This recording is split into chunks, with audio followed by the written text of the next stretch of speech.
Hey guys, so welcome back to the channel. And how's the weekend rolling for you all? I hope you all are staying safe at home.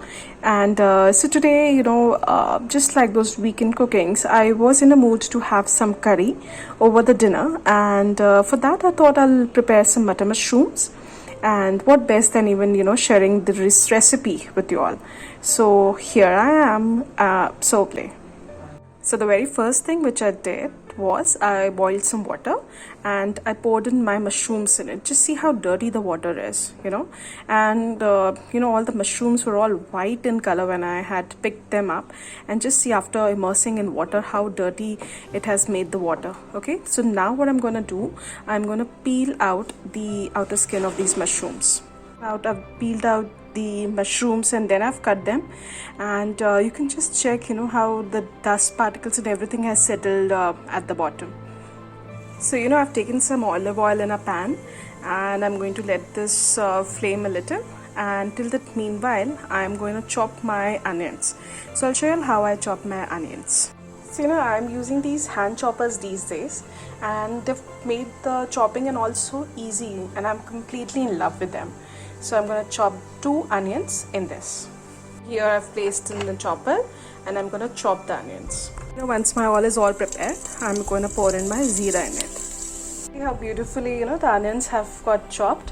So now I'm going to add the chopped onions to my kadhai and the onions. So now I'm going to let the onions sweat a little, and I'm going to fry this till the time they become little pink in color or little translucent as well. So now after the onions, I'm gonna chop my tomatoes too. So you can always use these choppers if you are just like me who doesn't enjoy chopping much. So now I can see that the onions have started to become little translucent. So at this time, I'm going to add in the ginger and the garlic paste. Here goes in the ginger and the garlic paste. I'm gonna add in 1.5 teaspoon of this. Okay, so now when we see that the oil has started oozing out from the surface, so I'm gonna add in the dry masalas. Now this has some dhania, the turmeric and the red chili powder. So I'm gonna pour in this. So now after adding all the masalas, I'm gonna add in the chopped tomatoes too at this time itself. So here goes in the tomatoes. So now I'm going to let my masala cook well. I'm going to cover the lid and I'm going to cook this till the time again oil leaves the surface. Here goes in the lid and ready to be cooked. Alright, so let's see what is the condition of our masalas. Lovely. The oil has started oozing from the surface. Can you see here? Okay, so now at this time I'm going to add in the peas to this. Now I have frozen peas. You can use whichever peas you have. So I'm going to pour in the peas. I have the frozen peas. I have not boiled it. I've used it directly. You can use so that they can be cooked together. And I'm going to let the peas cook very well in the masalas. So till the time the peas are getting prepared in the masala, I thought why not to even knead the dough and make some rotis out of it. So see, my dough is all done.